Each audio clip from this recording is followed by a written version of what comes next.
You need to stand up. You are making a scene, but no longer the kind I want. I found someone who matches the life I am building.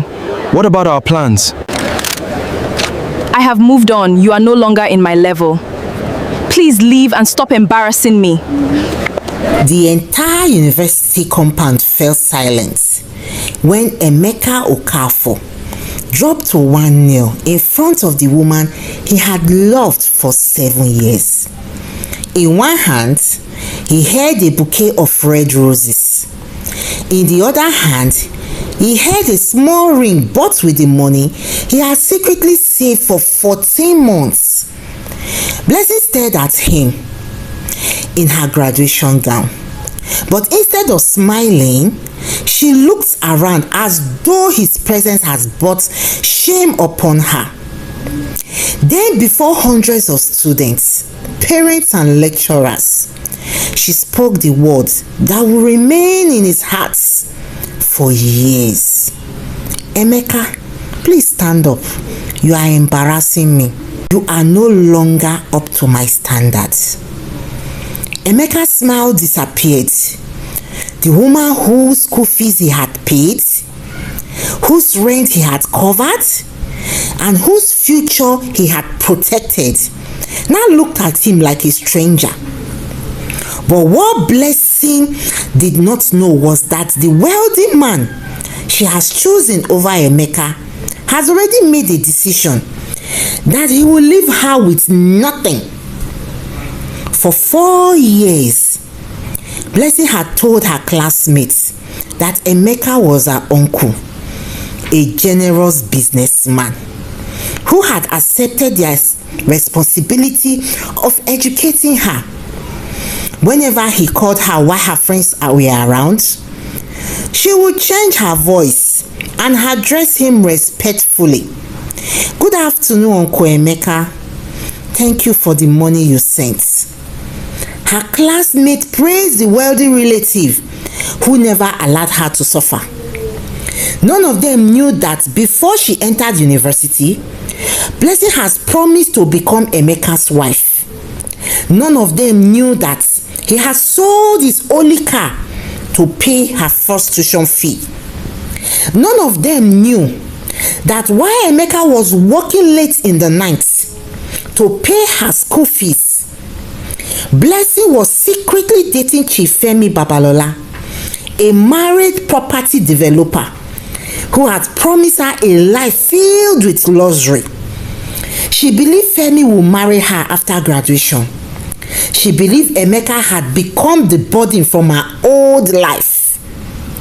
But one thing she did not know is that the person you dismiss as ordinary is the person carrying gold, while the person covered in glitters is carrying nothing but empty promises. Before we dive deeper, let's know in the comments where you are watching from. We'd love to hear from you, and don't forget to hit the subscribe button so you never miss any of our upcoming videos. This story of Emeka Okafor, a hard-working businessman who sacrificed his comfort to educate the woman he believed will one day become his wife. It is a story of Blessing Eze, a young woman whose hunger for status made her ashamed of the man who stood beside her when nobody else would. Their story did not begin with betrayal. It began with two young people sitting beneath a leaking roof during a heavy rainstorm in Onitsha, sharing a roasted corn and talking about the kind of home they hope to build. At that time, Blessing did not care that Emeka had no university degree. She called him intelligent, hardworking, different from every other man she has ever met. What changed was not Emeka's character. What changed was the world Blessing entered and the new standard she allowed that world to create inside her. Emeka was 34 years old when he first met Blessing. He owned a modest building material shop near the main market, Onitsha. His business was not glamorous, but it was growing. Every morning before the first trader raised their shelter, Emeka was already inside his shop reviewing invoices, checking deliveries. He sold electrical fittings, plumbing supplies, tiles and other construction materials. Contractor trusted him because he did not replace quality goods with inferior products. After receiving payments, customers come back because he remembered their names and treated small buyers with the same respect he gave to wealthy developer. Emeka has not attended university because his father died when he was 19. As the eldest son, he abandoned his university plan and took the responsibility of his mother and his 3 younger siblings. He began as an apprentice, slept on floors of his master's shop. He saved every naira he could. 10 years later, he had his own shop, 6 employees, and a reputation stronger than any certificates. Blessing was 23 years old when he entered Emeka's shop one raining afternoon. She had come to ask about the vacancy advertised by one of his employees. Her clothes were wet, her sandals were covered in mud, and she held a brown envelope close to her chest. She protected her certificate. She had finished secondary school 5 years earlier, but has been unable to continue her education. Her father died after a brief illness, and her mother sold vegetables in the markets. Blessing had worked as sales girl, a restaurant attendant, a receptionist at a small hotel, but each job ended before she could save enough money for university. When Emeka informed her that the vacancy has already been filled, disappointment covered her face. She thanked him quietly and returned towards the door. Something about the way she accepted the news without begging made Emeka call her back. He asked about the document inside the envelope. Blessing showed him her examination results and the admission letter she had been unable to use for 2 years. Emeka listened to Blessing as she explained her dream to study business administration. She wanted to understand how companies were built and how money could be managed. She spoke with confidence, but her eyes carried the tiredness of someone who has been disappointed many times. Emeka offered her temporary work in his shop, entering sales records and arranging invoices. He promised nothing beyond a monthly salary. Blessing accepted immediately. Within weeks, she became one of the most loyal and reliable workers.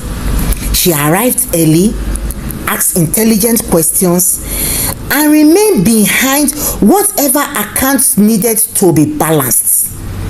Emeka began to teach her how to calculate profit margins, negotiate prices, and identify customers who want credit without the ability to repay. Blessing admired his practical knowledge. She often joked that he understood business better than any university lecturer. When Emeka told her that he had regretted not completing his education, she held his hand and said, "A certificate is good, but it cannot teach anybody wisdom. You are already an educated man in the way that matters." Their friendship became something deeper. Emeka began walking Blessing to bus stops after work.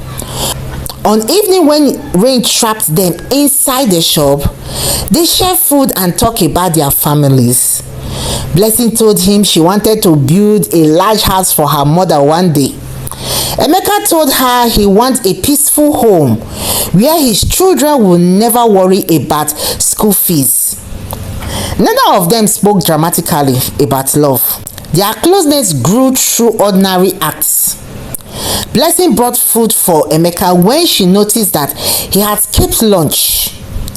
Emeka paid for medicines when Blessing's mother became ill. She helped him prepare documents for a major supply contract. And when the contract was approved, Emeka gave her a generous bonus. Blessing initially refused the money, saying she had only done her job. Emeka smiled and told her that loyalty should not be taken for granted. Those words would later return to both of them under a different circumstances. After 1 year, Emeka asked Blessing to marry him. He did not take her on an expensive restaurant. He drove her to a quiet place near the river Niger, where they have often sat after work. He told her that he did not want to waste her time or keep her in an uncertain relationship. He wanted to visit her family, begin the traditional process, and build a home with her. Blessing cried with happiness. She told him he had prayed for a man who would see value in her before the world did. Emeka placed a simple gold-plated ring in her finger. It was not costly, but Blessing treated it like a treasure. She photographed it from different angles and sent the picture to her best friends. That evening, she called her mother and said, "Mama, God has finally remembered us. I have found a man who respects me." Her mother wants her never to forget the person who loved her during difficult times. Blessing promised she will never. Several months later, Blessing received an admission letter to study business administration at the University of Enugu. The news brought joy and concern. Blessing did not have enough money for acceptance fee, tuition fee, accommodation fee, textbooks, and transportation. Her mother could contribute almost nothing. Blessing considered rejecting the admission and continued to work at Emeka's shop. Emeka refused to let her surrender. He told her that marriage should not end her dream, that he would pay her fee, support her through the university, and marry her after graduation. Blessing protested because she knew how much it would cost. Emeka assured her that they will manage. He believed educating his future wife would be an investment in their family. Blessing embraced him and promised she will make him proud. "The day I graduate," she said, "I will come straight back to you. Nothing in the school can change what we have." Emeka believed her because she spoke with tears in her eyes. And until that moment, Blessing has never given him a reason to doubt her. To pay Blessing's first year expenses without damaging his business, Emeka sold his silver Toyota Camry he had bought after saving. The car was one of the few luxuries he owned. He had planned to upgrade it, but instead he returned using commercial buses and his delivering van. When Blessing discovered what he had done, she cried and begged him to reverse the sales. Emeka laughed and told her that the car could be replaced, but lost opportunity might never return. He paid her acceptance fee, tuition fee, hostel deposits, and the cost of new laptop. He also gave her money for clothes because she did not want her to arrive at school feeling inferior. Before she left, he took her to his mother's house where they prayed together Blessing mother held Emeka's hands and thanked him. She told her daughter in front of him, "Never allow educated people to make you despise the man who carried you when your legs were weak." Blessing nodded confidently. At that time, the warning seems unnecessary.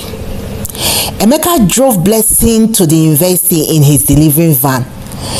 They arranged her belongings in the hostel room, purchased grocery, and walked around the campus.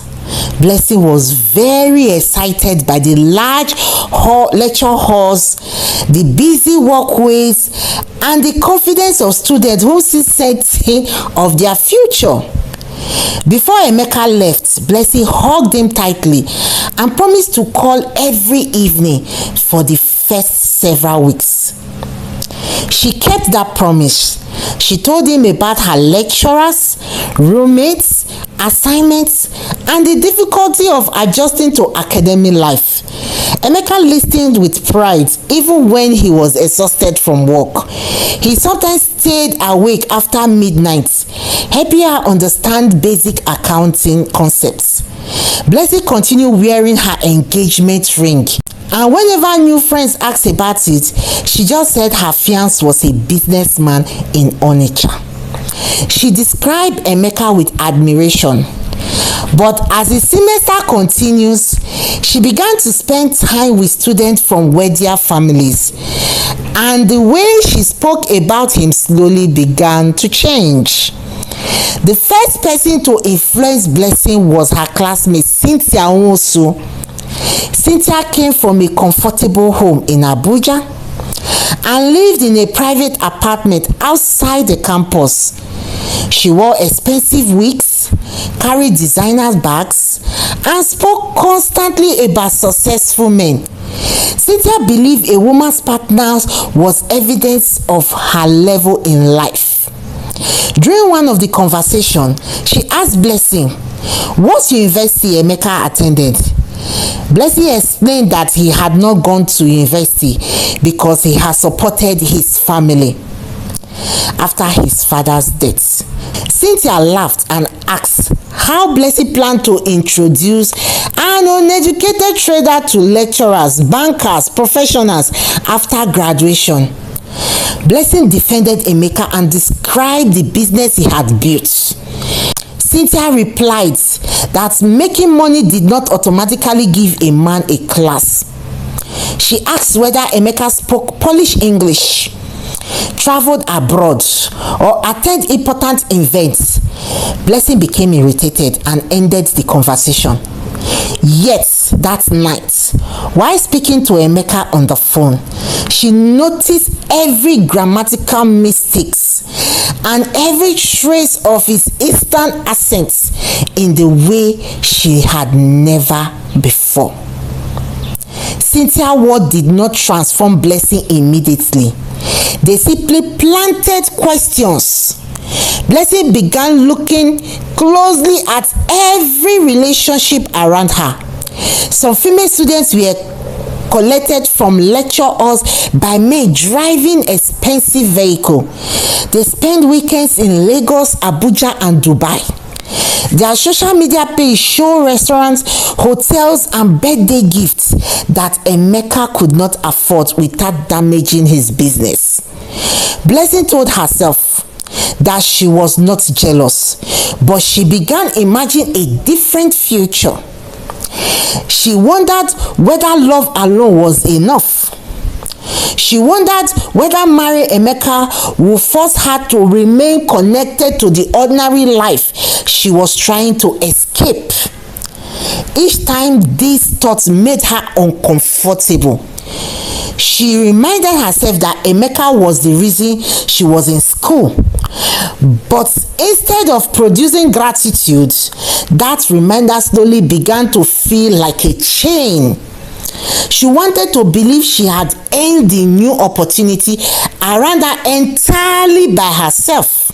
The first major lie happened during Blessing's second semester. Emeka came to the campus unexpectedly because her laptop had developed a fault and he had brought a replacement. He was wearing a plain shirt and a dark trouser. After driving directly into the building site, dust covered the lower part of his shoes. Blessing was standing with Cynthia and 3 of other classmates when she saw him approaching with the laptop bag. Her heart began beating quickly. Cynthia recognized his face from an old photograph and asked whether he was Blessing's fiancé. Blessing said yes. She could have introduced him proudly as a man who have made her education possible. Rather, she smiled nervously and said, "That is my uncle from Onitsha. He is the businessman sponsoring me." The word left her mouth before she fully considered them. Emeka was close enough to hear. He stopped for a moment, then continued walking towards them. Blessing hugged him quietly, continued the performance, and thanked him for bringing the laptop and addressed him as uncle. Emeka handed it over without correcting her, and Sita and the other greeted him politely, praising him for supporting his niece's education.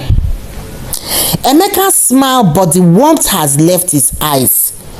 And when him and Blessing were finally alone, he asked why she lied. Blessing said her classmates would judge their age difference and distract her with the gossip. Emeka was 11 years older, but that has never troubled her before. She insisted that she was only protecting their relationship for unnecessary. She kissed his cheek and accusing him of making a small matter serious. Emeka wanted to argue, but he saw the anxiety in her face and decided to let it go. He reminded her that he had no reason to be ashamed of their relationship. Blessing promised it would never happen again. The following week, he changed his contact name in her phone from My Emeka to Uncle Emeka. The lie spread because Blessing found it useful. When classmates asked her about the person paying her fee, she would describe a successful uncle who owned several businesses. She removed photographs of herself and Emeka from her social media accounts. She stopped wearing the engagement ring to lectures, claiming she did not want to lose it whenever Emeka called while Cynthia was nearby. Blessing spoke formally. She thanked him for the allowance and promised to greet the family. Emeka noticed the change, but every confrontation ended with Blessing accusing him of insecurity. She reminded him that university was demanding and that she needed peace to concentrate. Emeka apologized because he did not want to become an obstacle to her education. He increased her monthly allowance, and when she complained that prices have risen, he paid extra lessons when she said some courses were difficult.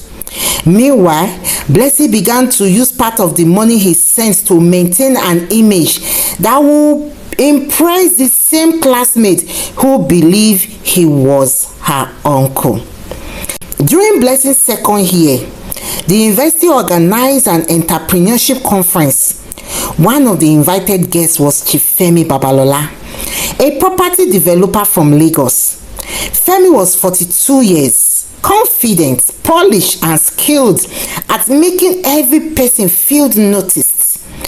He arrived in a black Range Rover with a driver and 2 assistants. During his speech, he spoke about ambition and the danger of accepting an ordinary life.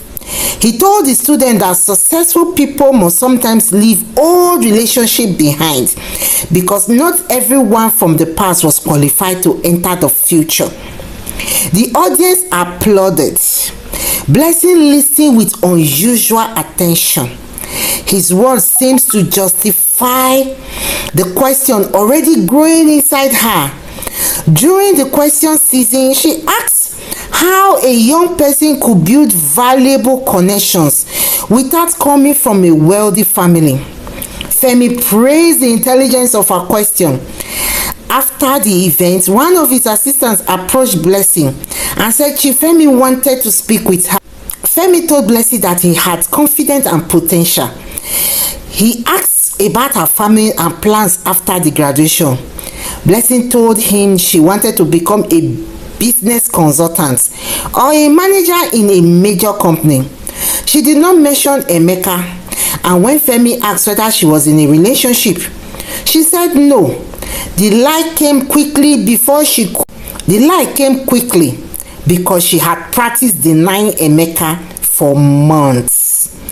Femi collected her phone number and promised to send her information about an internship. That evening, he sent a message praising her intelligence and beauty. Blessing read it several times before replying. She knew accepting personal attention from him was wrong, but she told herself that network required friendliness. Within days, their message moved from carer discussion to private compliments. Femi asked about her favorite food, music, and holiday destinations. Blessing enjoys the attention of a man whose success was visible. He represented the world Cynthia has described, a world in which doors opened before anyone needed to knock. Femi invited Blessing to dinner in Enugu. She initially refused, but he insisted it was only a professional conversation. He sent a driver to collect her from her hostel. Blessing wore her best dress and told her roommate she was attending a business meeting. The restaurant was far more expensive than any place Emeka has taken her to. Femi ordered without checking the price and encouraged her to do so. Then he described properties he owned in Lagos, Abuja, and Port Harcourt.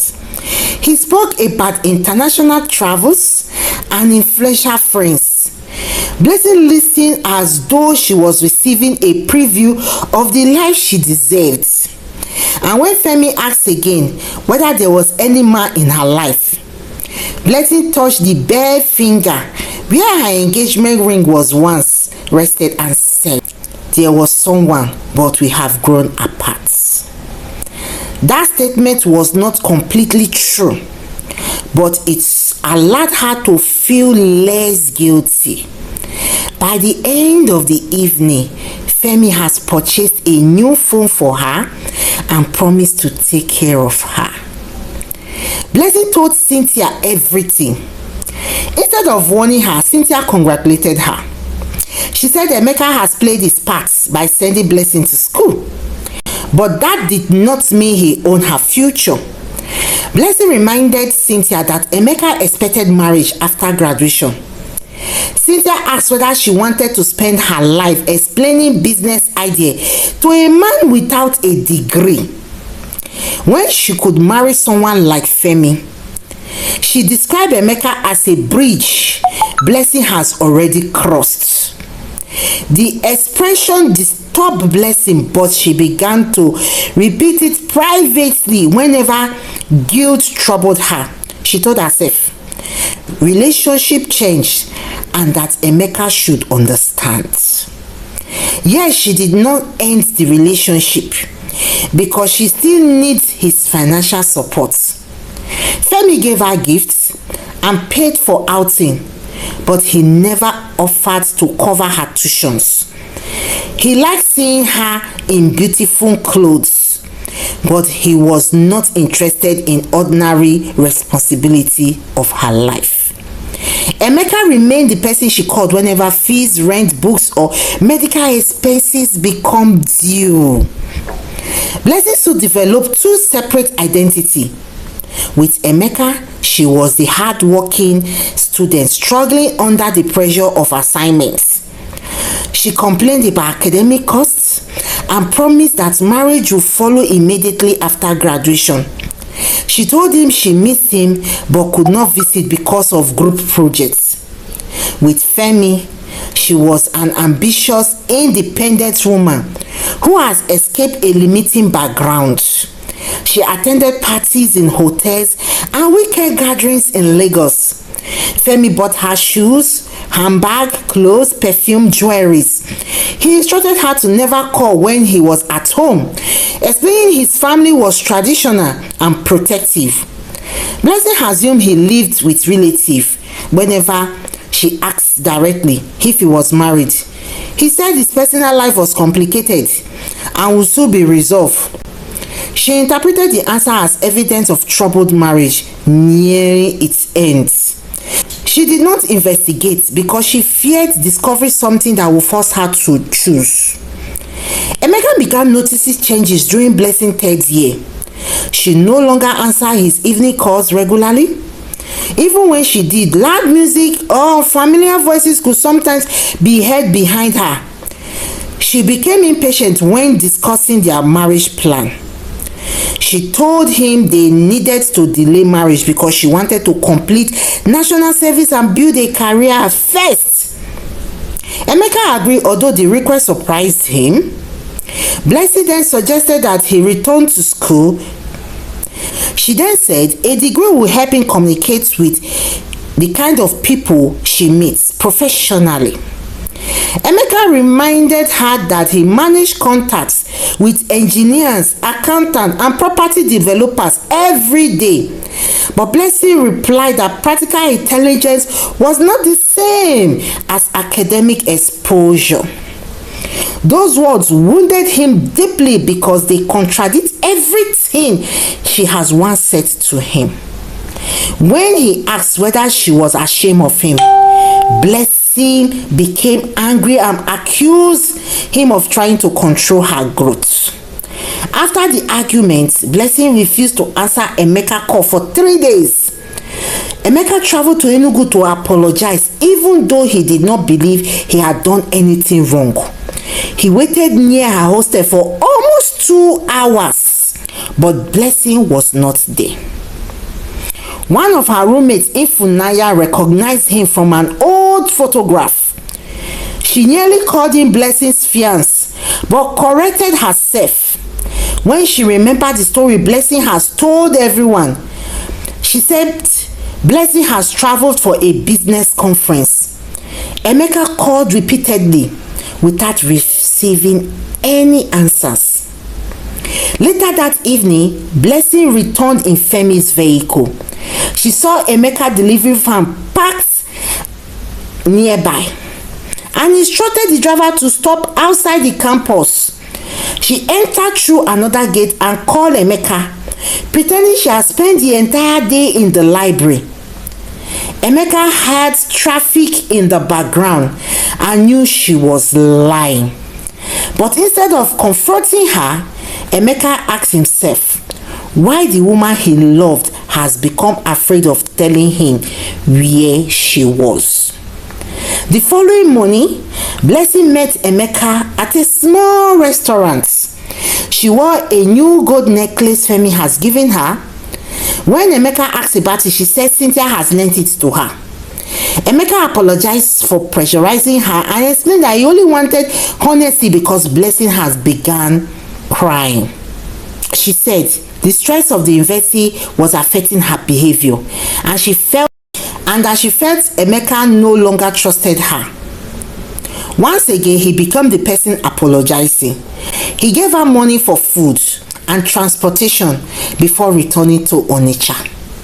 Blessing watched his van disappear and felt a sharp pain of guilt. For several minutes, she considered calling Femi and ending their relationship. Then a message arrived from Femi informing her that he had booked a weekend suit in Lagos. He included a photograph of a dress he has purchased for her, and Blessing wiped her tears, returned to her hostel, and began packing. His decision made the next easier. Emeka's longtime friend, Amaka Obi, was the first person to tell him that Blessing might be involved with another man. Amaka and Emeka had known each other since childhood. She worked as an accountant for a logistic company and occasionally helped Emeka review his business records. She respected his relationship and has never interfered. One afternoon, Amaka saw a photograph from Lagos birthday party posted by a mutual acquaintance. Blessing appeared in several pictures behind Chief Femi. In one photograph, his hand was wrapped in her waist. In another, she was feeding him a piece of cake. Amaka sent this photograph to Emeka and asked whether he knew the man. Emeka called Blessing immediately. She said Femi was her mentor and that the photograph has been taken during a public event. When Emeka asked why a mentor was holding her waist, Blessing accused him of interpreting innocent picture negatively. She threatened to leave him if he continued monitoring her. Emeka wanted to believe her. The alternative would mean accepting that years of sacrifice has built on deception. He told Amaka that university culture was different and that photograph did not prove a relationship. Amaka did not argue. She simply asked him to protect his heart and his finances. Emeka became defensive. He reminded her that Blessing had stood beside him before he became successful. Amaka replied gently, "I am not judging who she was. I am asking you to look carefully at who she is becoming." Emeka ended the conversation and avoided Amaka for several weeks. He felt ashamed that another person had noticed what he was struggling to deny. Instead of reducing his support for Blessing, he increased it. He believed his generosity could remind her of their bonds. When Blessing requested for money for professional certification program, Emeka transferred it immediately. He later discovered that the program did not exist, but by then the money has been paid for a holiday with Femi. Femi's relationship with Blessing was not a romantic future she imagined. The affection depends on obedience. He could disappear for weeks and return without explanation. He became angry whenever she asked questions about his family. He introduced her to only his friend who kept similar relationship with younger women. During parties, the men laughed about promised mates to women they had no intention of marrying. Blessing heard the joke but convinced herself that her relationship was different. Femi had told her she was intelligent and he had said she would become a powerful woman beside him. He had one shoulder and unfinished mansion and asked what color she could choose for the bedroom. Blessing treated that question like a proposal. She did not know that Femi asked women about future houses the way other men ask about the weather. It creates hope without requiring commitment. In her final year, Emeka business faced its greatest financial challenge. A contractor who owed him a large amount of money disappeared after receiving payment from a client. At the same time, one of Emeka's imported shipments arrived damaged. He needed money to pay employees, replace inventory, and protect his shop from closure. Blessing called that week to say her final tuition and project fee were due. Emeka explained that he might need 2 weeks. Blessing became upset and said she could no longer believe he would disappoint her in her final year. She reminded him of his promise to support her through graduation. Emeka spent the night reviewing his accounts. The next morning, he withdrew money reserved for business recovery and sent it to Blessing. He borrowed money from a friend to pay his workers. Blessing responded with a short message received. Thank you, Uncle Emeka. She deleted the word uncle after realizing the mistake, but Emeka has already seen it. That same week, Blessing used the money Femi gave her to purchase an expensive dress for his birthday celebration. She could have used part of it for her tuition fee and reduce Emeka's burden, but she did not want to explain where the money comes from. At the party, Femi introduced her as my brilliant university girl. The expression disturbed her because it sounded temporary, but she smiled for the photograph. Later that evening, Blessing found a wedding ring inside a drawer in Femi's bedroom. When she confronted him, he admitted he was married, but claimed his wife lived separate lives. Divorce was complicated because of the children and family properties. Blessing cried and accused him of deceiving her. Femi replied that he never claimed to be single. He reminded her that she had also hidden their relationship with Emeka. Blessing had no answer.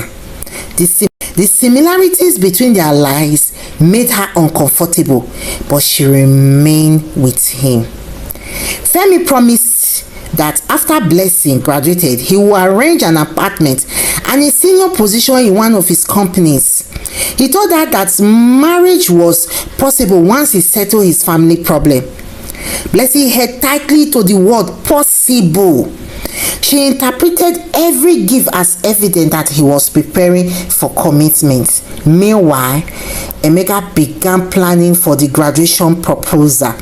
He has survived the business crisis and recovered part of the money owed to him.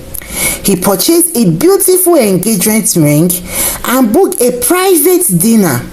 He told his mother that Blessing will finally return home as a graduate and that they will begin marriage preparation. His mother asked whether Blessing still treated him with respect. Emeka hesitated before answering. He said the university has changed her, but marriage will help them reconnect. His mother warned him that a marriage could never repair disrespect. Emeka assured her that everything could become clear after graduation. 2 weeks before the ceremony, Blessing met Femi in Lagos and asked directly, when will he marry her? She explained that Emeka planned to attend her graduation and might propose publicly. Femi became irritated. He said he had never instructed her to continue collecting money from another man. Blessing replied that she had done it because Femi refused to pay her fee. Femi told her not to bring financial pressure into their relationship. When she demanded a clear promise, he said they would discuss it after graduation. He then gave her money for a new wig and asked her to stop creating problems. Blessing returned to Enugu confused, angry. Instead of recognizing Femi's refusal as an answer, she decided that Emeka was the obstacle. She believed once that she ended the relationship publicly, Femi would see that she was serious and finally chose her. 3 days before the graduation, Blessing recorded a voice message for Cynthia. She said, Emeka has started talking about marriage again. I cannot allow him to come and spoil what I have with Shifemi. After graduation, I will tell him everything and send him away. Even if he asks for his money, I will repay him when Chief gives me money. While selecting Cynthia's name, Blessing accidentally sent the message to Emeka. She realized the mistake immediately and deleted it, but Emeka has been holding his phone when the notification arrived. He listened before it disappeared. For several minutes, he sat motionless inside his office. The message confirmed everything he has refused to believe. His employee entered to ask about a delivery and found him staring at the wall. Emeka did not explain. He simply asked to be left alone. That night, he opened the drawer containing the engagement ring, wondering whether he should cancel the proposal. Yet part of him still hoped Blessing would see him and remember the love they once shared. On the graduation morning, Emeka dressed carefully in a navy blue suit. He collected roses and placed the ring inside his pocket. His mother noticed he looked troubled. He asked her about the voice message, but he said he needed to hear the truth from Blessing directly. His mother begged him not to propose publicly. Emeka explained that he had already invited Blessing's mother and several relatives.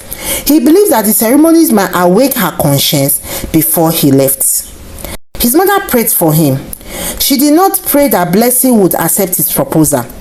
She prayed that Emeka would have the strength to accept whatever truth was revealed. During the drive to Enugu, Emeka remembered the young woman who once shared roasted corn with him beneath a leaking roof. He remembered her promise that no school could change her.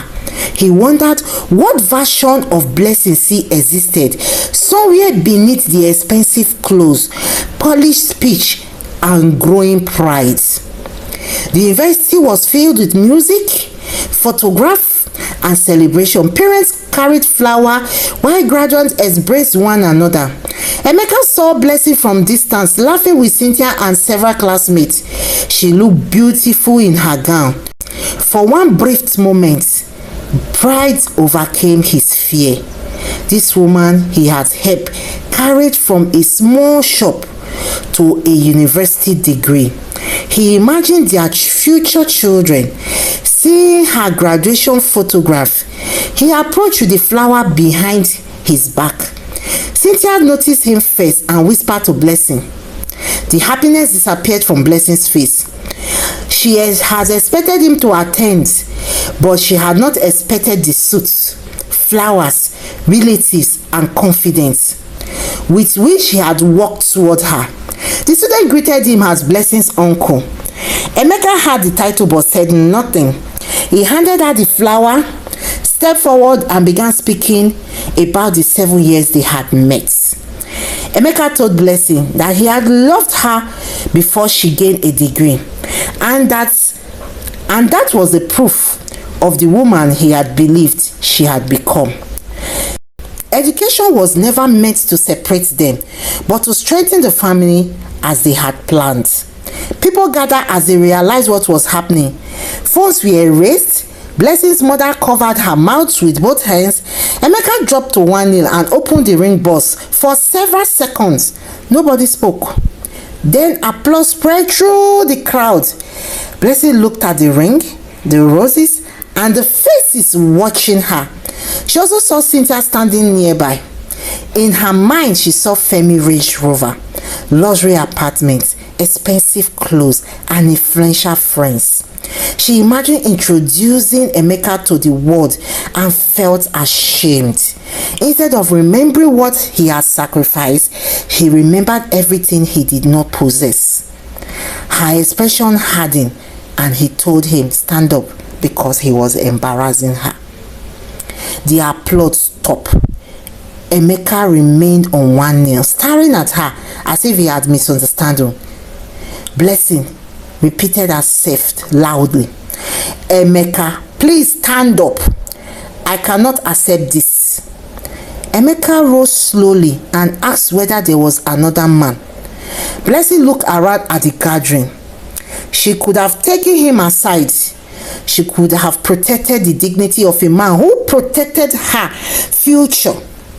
Instead, she decided her public rejection would prove to Femi and her classmates that she has completely left her old life behind. She said, yes, there is someone else. He is educated, wealthy, connected, and capable of giving me the kind of life I deserve.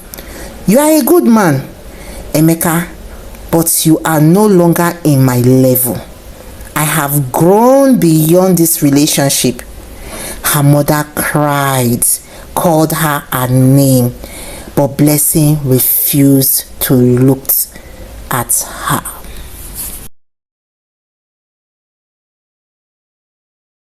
Do you think Blessing will consider Emeka? Or should Emeka keep pursuing Blessing because he has spent money on her. What is your thoughts?